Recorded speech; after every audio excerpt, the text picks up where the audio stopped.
பொதுவா சமூகத்திற்காக பேசக்கூடியவர்கள் எளிதாக உணர்ச்சி வயப்படக்கூடியவர்களாக தான் இருப்பார்கள், வெளியே காட்டிக்க முடியாது. அவர் சொன்னாதான், நான் இருக்கிறதுக்குள்ள மதிவதனையை வச்சு ஒரு கூட்டம் போட்டுருந்தோங்கயா அப்படின்னு சொன்னாராம்.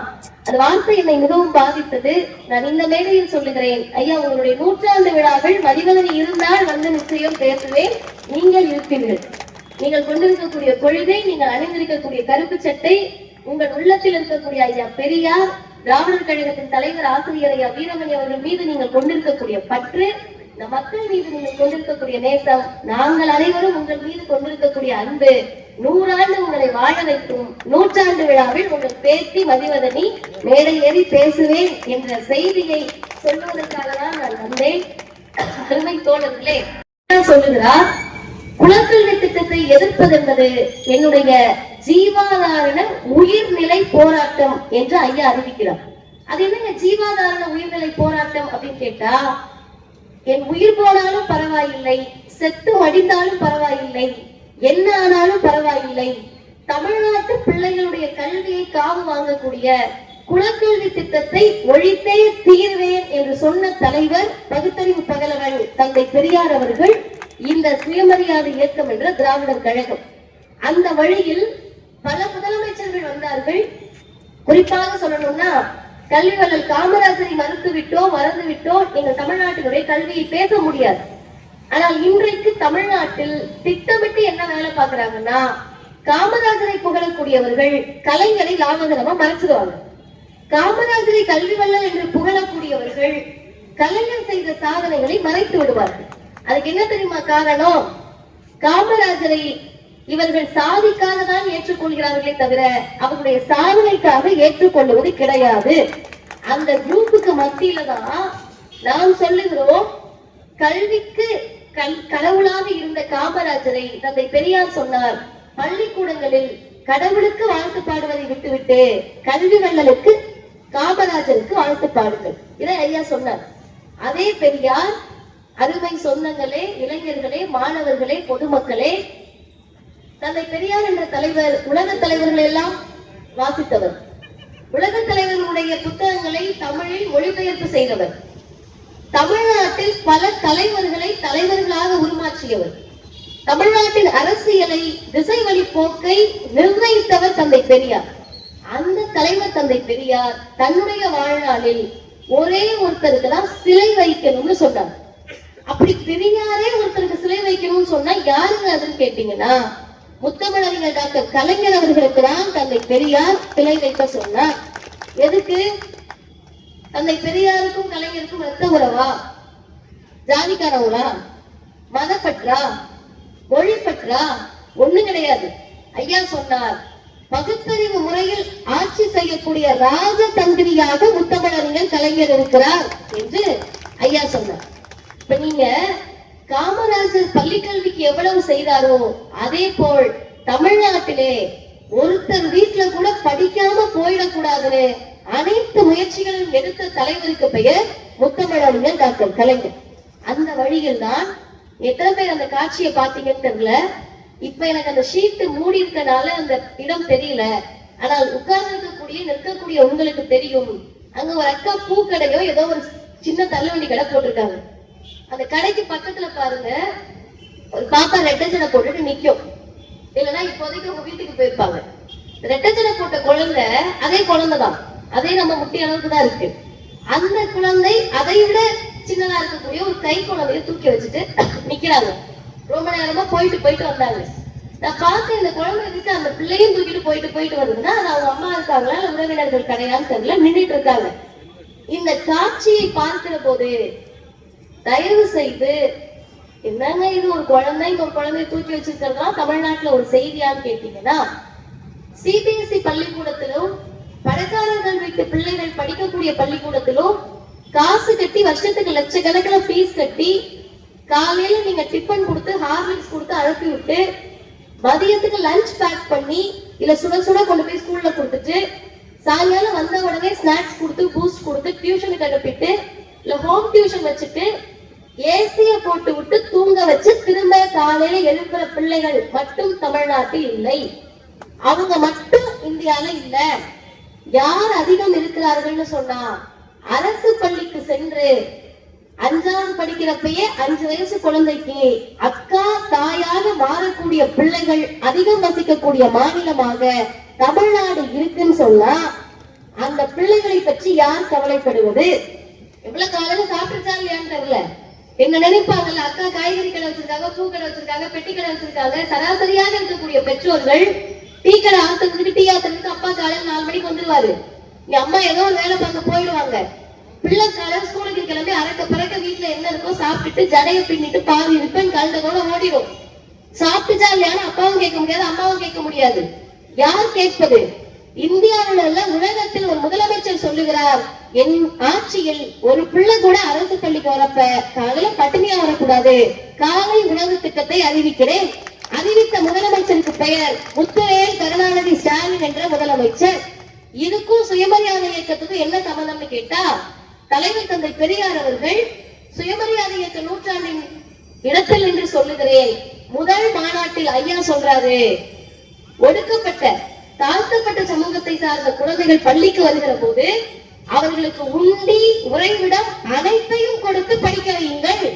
100 ஆண்டுக்கு முன்னால் ஐயா சொன்னதை இன்றைக்கு திராவிட மாடல் அரசு சாதித்து நிற்கிறது என்று சொன்னால் அந்த முதல்வரை நாங்கள் பாராட்டுவோம்.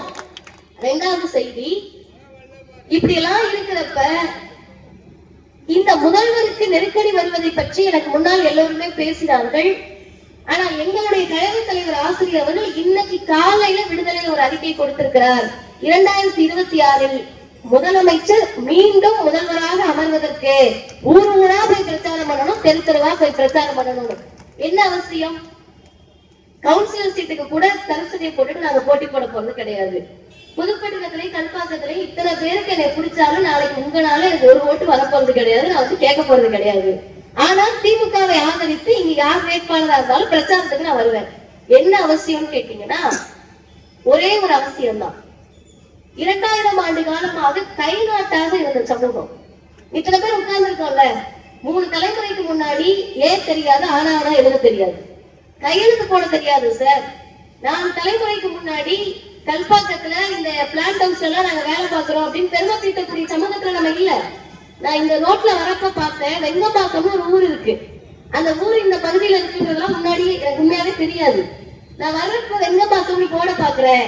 உங்களுக்கெல்லாம் வெங்கம்பாக்கம் என்றால் என்ன தெரியும், என்ன அந்த சிறப்பு உண்மையா எனக்கு தெரியாது. எங்களுக்கு என்ன தெரியுமா தெரியும், வெங்கம்பாக்கம் ஐயங்கார்னு ஒருத்தர் இருந்தாரு. அவர் குடும்பத்துல இருக்கிற எல்லாரும் அரசு பணி. குடும்பம்னா அவரோட பிள்ளை குட்டி மட்டும் இல்ல, அவங்க வகையறா எல்லாரும் அரசு பணி. நீங்க இதே வெங்கம்பாக்கத்துக்கு நான் உங்க கூட வரேன், என்னைக்காவது நீங்களே தேதி குடிங்க. அதிமுக பிஜேபி இந்த புதுசா வந்தவங்க சைட்ல நிக்கிறவங்க அல்ல கைகள் யாருனாலும் வாங்க, போவோம் வெங்கம்பாக்கத்துக்கு. அந்த தெருவுல எந்த வீட்டுக்குனாலும் போவோம். 4 தலைமுறைக்கு முன்னாடி யாராவது ஒருத்தர் வீட்டு தாத்தா அரசு பணியில் இருந்தாருன்னு 5 பேரை காட்டுங்க, மேடையில் பேசுவதை நான் நிறுத்தி விடுகிறேன். எப்படி சார் இருப்பாங்க?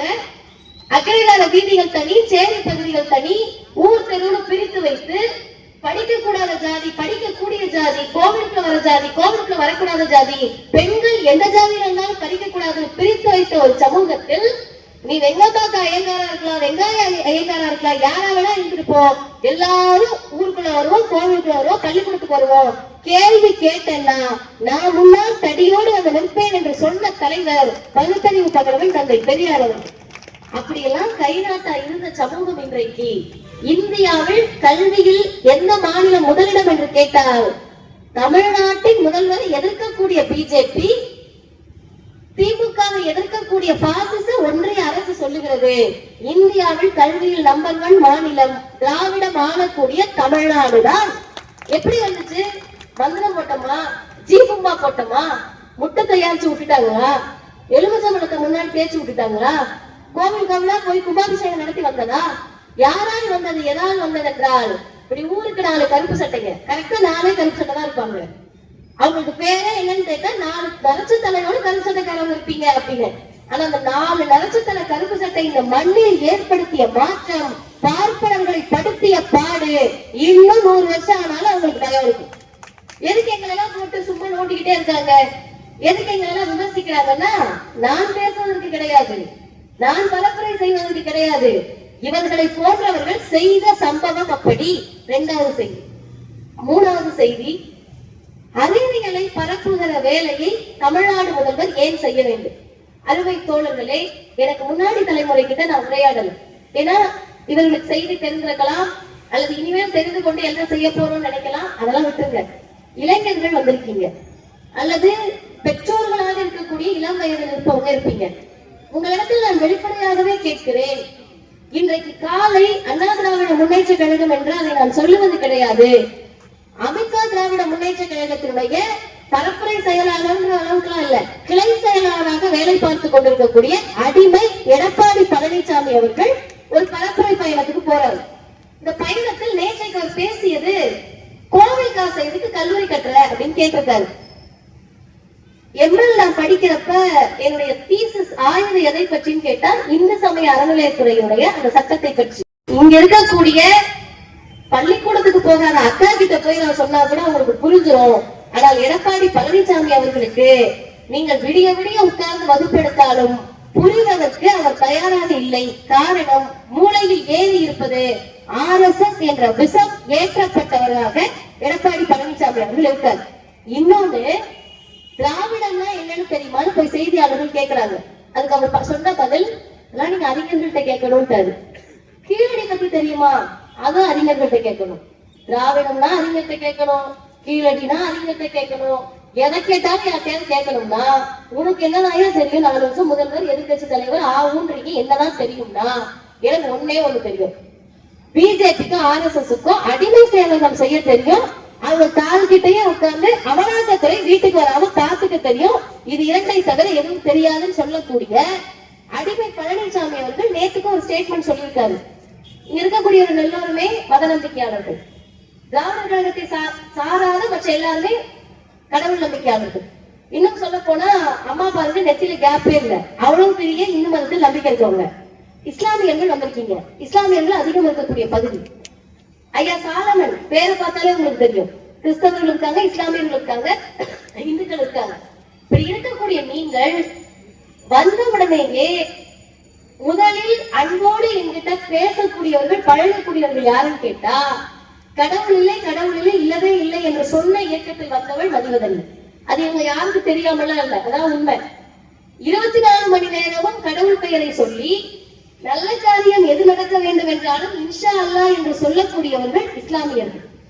அப்ப மத நம்பிக்கையின்படி எங்களுக்கும் அவர்களுக்கும் பாரதூரமான வித்தியாசம் இருக்கு. இதாவது பரவாயில்ல, கிறிஸ்தவர்கள் எங்களை பார்த்தா சாத்தாலே அப்பாலே போன்ற மாதிரிதான் பார்ப்பாங்க. இந்துக்களுக்கு எங்கள் மீது எப்ப பாரு இந்துக்களோட திட்டுறியம்மா என்று கோபம் இருக்கும். ஆனால் அதே இந்துக்களும் கிறிஸ்தவர்களும் இஸ்லாமியர்களும் நாத்திகர் மதிவதனி பேசக்கூடிய நிகழ்ச்சியில் திராவிட கழக கூட்டத்தில் உட்கார்ந்துட்டோம்னா நம்மை இணைக்கக்கூடிய ஒரே ஒரு சொல் மனிதநேயம், மானுட பற்று என்ற சொல்லோடு நாம் இணைந்திருக்கிறோம். அதுக்கு என்ன தெரியுமா காரணம்? உங்க எல்லாத்தையும் நான் சொல்றேன். எங்க ஒரு இடம் இருக்கு, புறம்போக்கு இடம் போல. அந்த இடத்த ஏதாவது பண்ணணும்னு அரசு விரும்புது, என்ன பண்ணலாம் அப்படின்னு ஊரு கூட்டி நான் ஒரு கேள்வி கேட்கிறேன். எல்லாரும் வரீங்க, இஸ்லாமியர்கள் வரீங்க, இந்துக்கள் வரீங்க, கிறிஸ்தவர்கள் வரீங்க, நாங்களும் வரோம். இப்படி எல்லாம் வர்றப்ப இந்த இடத்துல கோவில் கட்டலாமா, தேவாலயம் கட்டலாமா, மசூதி கட்டலாமா, இல்ல இந்த ஊர்லயே ஒரு பள்ளிக்கூடம் கட்டலாமான்னு கேட்கிறேன்.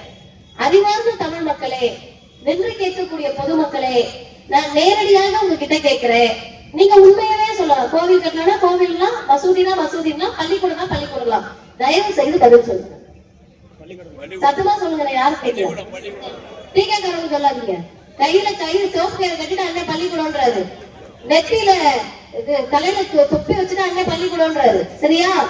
இப்ப எதுக்கு பள்ளிக்கூடம் கட்ட சொல்றோம்னா, கடவுள் மீது வெறுப்பால் அல்ல, கடவுள் நம்பிக்கை இல்லாததால் அல்ல, கடவுளை விட, கோவிலை விட, மசூதியை விட, தேவாலயத்தை விட நம் பிள்ளைகளுக்கு கல்வி முக்கியம் என்ற பகுத்தறிவை கொண்ட மக்கள் வாழக்கூடிய மாநிலத்திற்கு பெயர் தமிழ்நாடு.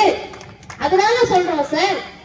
அப்படி இருக்கிறப்ப கோவில் பணத்தை வைத்து கல்லூரி கட்டலாமா என்று கேட்பது எடப்பாடி பழனிசாமியுடைய குரல் அல்ல.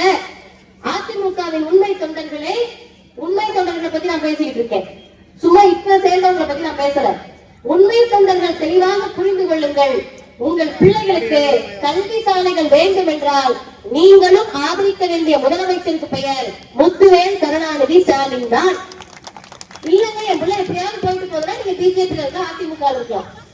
4வது செய்தி, கல்பாக்கத்தை பொறுத்தவரை உழைக்கக்கூடிய மக்கள் அதிகம் கொண்ட இந்த பகுதியில் அறிவியலுக்கு நாம் புறம்பானவர்களாக ஒருபோதும் இருக்கக்கூடாது.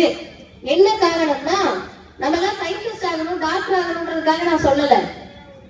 அறிவியலாளர்கள் எல்லோருமே அறிவியல் படித்தவர்களாக இருக்க வேண்டும். ஆனால் அறிவியல் படித்த எல்லோரும் அறிவாளிகளாக பல நேரங்களில் இருப்பதில்லை. ஒரே ஒரு சின்ன எடுத்துக்காட்டு சொல்றேன். நான் ரோட்ல போயிட்டு இருக்கேன். இப்ப வண்டி சென்னைக்கு போறப்ப விபத்துக்குள்ளாயிடுதுன்னு வச்சுக்கோங்க. எனக்கு ஆக்சிடென்ட் ஆயிடுது. மருத்துவர் என்ன ரத்தம் கேட்பாரு? ஓ பாசிட்டிவா, ஓ நெகட்டிவா, ஏ பாசிட்டிவா, பி பாசிட்டிவான்னு கேட்பாரு. இல்ல இல்ல நான் பயங்கர ஜாதி வெறி பிடிச்சவன், நான் பாருங்க வண்ண வண்ண கயிறுகள் ஜாதி கயிறு கட்டியிருக்கேன் அப்படின்னு சொல்லி 1/2 லிட்டர் வன்னியர் ரத்தம் தேவை, 1 லிட்டர் தேவர் ரத்தம் தேவை, 1/4 லிட்டர் யாதவ ரத்தம் தேவை, நாயுடு ரத்தம் தேவை, நாடார் ரத்தம் தேவை, முதலியார் ரத்தம் தேவை அப்படின்னு கேட்க மாட்டாரு. ஓ பாசிட்டிவ் ரத்தம் தேவை வந்தா குடுவாரு. இப்ப நான் பிடிச்சி ஜாதியை பிடிச்சி தொங்கிக்கிட்டு இல்லாத ஜாதியை பிடித்து விட்டு அறிவியலுக்கு புறமாக அதெல்லாம் முடியாது சார். 1 வாரம் ஆனாலும் என் ஜாதி வேற வந்தாலும் இல்லைன்னா நானும் ரத்தம் வைக்க மாட்டேன்னா செத்து போன்னு விட்டுருவாங்க. அப்ப செத்து போக கூடாதுன்றப்ப நமக்கு அறிவியல் மீது அன்பு வந்து பாசம் வருதுன்னா நம்மை உயிர்ப்போடு வைத்திருப்பதற்கு அறிவியல் தேவை என்பதை சொன்ன தலைவர் பகுத்தறிவு புதல்வர் தந்தை பெரியார் அவர்கள். இது ஏன் பள்ளிக்கூடத்துல தேவைன்னா, அருமை சகோதரர்களே, இன்னைக்கு பிஜேபி எந்த இடத்தை கை வைக்கிறது என்றால் பள்ளிக்கூடங்கள். நம்முடைய பிஞ்சு குழந்தைகளுடைய மனதில் ஜாதிய மத விஷத்தை பாய்ச்ச வேண்டும் என்று பிஜேபி கங்கணம் கட்டி கொண்டு தெரிகிறது. அதை நீங்க எதிர்க்கலாம், நான் எதிர்க்கலாம் சார். தீக்கால நான் எதிர்க்கலாம், கல்பாக்க புதுப்பட்டினத்துல நீங்க எதிர்க்கலாம். இந்தியாவிலேயே முதல் முறையாக ஒரு முதலமைச்சர் துணிந்து அதை எதிர்க்கிறார்.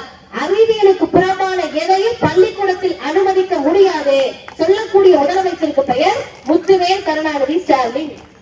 5வதாக ஒரே ஒரு செய்தியை சொல்லி நான் நிறைவு செய்கிறேன். அருமை பொதுமக்களே, வரக்கூடிய 2026 சட்டமன்ற தேர்தல். இந்த சட்டமன்ற தேர்தலுக்கும் இந்த கூட்டத்திற்கும் மிக நெருங்கிய தொடர்பு. என்ன தொடர்பு அப்படின்னு கேட்டீங்கன்னா, இன்றைக்கு ரொம்ப அமைதியாக நம்ம எல்லாரும் வந்து உட்கார்ந்து கூட்டம் கேட்கிறோம். எவ்வளவு அமைதியா கூட்டம் கேட்கிறோம்னா, காவல்துறை பாதுகாப்பு இந்த இடத்தில் இல்லை என்று சொன்னாலும் இதே அமைதியோடு தான் இந்த நிகழ்ச்சி நடைபெறும். இந்த இடம் மட்டும் கிடையாது, தமிழ்நாட்டில் எந்த மூலைக்கு சென்று நாங்கள் திராவிட கழகத்தில் நிகழ்ச்சி நடத்தினாலும் இதே அமைதியோடு தான் நடைபெறும். என்ன காரணம்? எதற்காக பெரியாரின் கருத்துக்களை நீங்கள் ஏற்றுக்கொள்கிறீர்கள்? நெத்தி நிறைய குங்குமம் வச்சுக்கிட்டு ஐயா சிலையை உடைச்சா ஆளா போய் நிக்கிறாங்க. பெரியார் சிலையை உடைச்சோம்னா உடனே அடிச்சு போடுவேங்க. உடனே செய்தியாளர்கள் கேட்கிறாங்க, நீங்க கடவுள் நம்பிக்கையாளர், பெரியார் சிலையை உடைச்சு நீ ஏன் அவங்க நிக்கிறான்னு கேட்கிறாங்க. இந்த மனிதர் என்ன தெரியுமா பதில் சொன்னார் திருப்பத்தூர்ல? யோ போயா, என் பையன் அமெரிக்கால இன்ஜினியரா இருக்காரு, இந்த ஐயா இல்லைன்னா ஏன் எப்படி என் பையன் அமெரிக்காவுக்கு போயிருக்க முடியும்னு கேட்டாங்க. அந்த உணர்வு தமிழ்நாட்டில் இருக்கிறது. அதற்கு அடுத்து வந்த பேரறிஞர் பெருந்தகை அண்ணா அவர்கள் ஹிந்தி படித்தால் என் பிள்ளைங்க போயிட்டு வட இந்தியால சென்ட்ரிங் வேலை போறது இல்ல, பானிபுரி விற்க போறது இல்ல, கட்டிட வேலை பார்க்க போறது இல்ல, என் தமிழ்நாட்டு பிள்ளைகள் உயர உயர பறந்து உலக நாடுகள் எல்லாம் பயணிக்க வேண்டும் என்று இருமொழி கொள்கையை சட்டமாக்கியவர் பேரறிஞர் பெருந்தகை அண்ணா அவர்கள். அவர் வழியில் வந்த முத்தமிழறிஞர் கலைஞர் அவர்கள், எது தடையாக இருந்தாலும் சரி நீங்க எதை பத்தி கவலைப்படாதீங்க, 1 கிலோமீட்டருக்கு ஒரு ஆரம்ப பள்ளி, 3 கிலோமீட்டருக்கு ஒரு நடுநிலை பள்ளி, 5 கிலோமீட்டருக்குள்ள ஒரு மேல்நிலை பள்ளி, 7-8 கிலோமீட்டர்ல உயர்நிலை பள்ளியை கட்டுகிறேன், பெண் பிள்ளைகள் எல்லாம் படிக்க வாருங்கள், தமிழ்நாட்டை முன்னேற்றுவோம் அழைத்தவர் முத்தமிழறிஞர் டாக்டர் கலைஞர் அவர்கள். அந்த வழியில் இன்றைக்கு ஒரு முதலமைச்சர் சொல்லுகிறார், காலை உணவு திட்டம் தருகிறேன், புதுமை பெண் திட்டம் தருகிறேன், நான் முதல்வன் திட்டம் தருகிறேன், தமிழ் முதல்வன் திட்டம் தருகிறேன், உங்களை எல்லாம் நன்றாக கவனித்துக் கொள்ளக்கூடிய வீட்டு பெண்களுக்கு மாதம் 1000 ரூபாய் கலைஞர் மகளிர் உரிமை தொகையை தருகிறேன், எல்லாம் தருங்களே, நாங்க என்ன பண்ணணும்னு திரும்ப மாணவர்கள் கேட்டா, எதை பற்றியும் கவலைப்படாமல், யாரை பற்றியும் கவலைப்படாமல், நிதி தராத பிஜேபியை பற்றி கவலைப்படாமல், உங்களை தன்னுடைய பாசிச கரங்களால் பற்ற வரக்கூடிய RSS பற்றி கவலைப்படாமல் படிச்சு மட்டும் முன்னேறிடுங்க என்று சொல்லக்கூடிய தமிழ்நாட்டின் முதலமைச்சர் இந்த இயக்கத்திற்கு வரக்கூடிய கேடுகளை, புதிய கல்விக் கொள்கை, நான் எதுக்கு அந்த பாப்பாவை சொன்னேன்னா, அதுக்குள்ள ஐயா எல்லாம் வந்துட்டாங்க.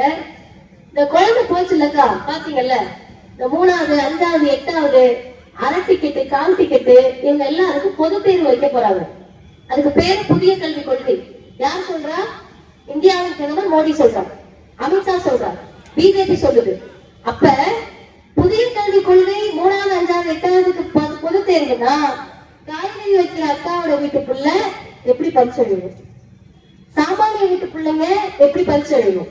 இந்த கேள்வியை கேட்டு 92 வயதில் தமிழ்நாடு முழுவதும் பிரச்சாரம் செய்யக்கூடிய தலைவர், திராவிடர் கழகத்தின் தலைவர், தமிழர் தலைவர் ஆசிரியர் ஐயா வீரமணி அவர். எல்லாரும் போராடுறோம், பிரச்சாரம் பண்றோம், பேசுறோம், மூச்சுக்கு 300 தடவை படிப்பை பத்தி பேசுறோம்ல. ஏன் இந்த படிப்பு தேவை? இது நம்முடைய ஐயா இபிஎம் அவர்கள் மேடையில காத்துட்டு போனப்ப துபாய்லாம் போயிருக்காங்கன்னு சொன்னாங்கல்ல, அவருக்கு எப்படி தெரியுமா தெரியும்? அவரா என்னைக்குதான் பாக்குறேன், போன் பண்ணி ஐயா போயிட்டு வரேன்னு சொல்லிட்டா போல, அதெல்லாம் இல்ல. அவருக்கு எப்படி தெரியும்னா, அந்த குடும்பமே ஒரு கொள்கை குடும்பம். அவருடைய மூத்த மகள் மனிதநேய மக்கள் கட்சியினுடைய துணை பொதுச் செயலாளர், என்னாலும் எங்கள் அன்பிற்குரிய அண்ணன் அப்துல் சமத் அவர்களும் நானும் கடந்த ஆண்டு குவைத்துக்கு போனோம். அந்த பயணத்தின் போது எத்தனை பேருக்கு ஆச்சரியமா இருக்கு, எத்தனை பேர் நம்புறீங்கன்னு தெரியல, பிளைட்ல ஏறி இரவு உட்கார்ந்துட்டோம் சென்னை வர்றதுக்காக. 3 நாள் பயணத்தை முடித்து விட்டு சென்னை திரும்புகிறோம்.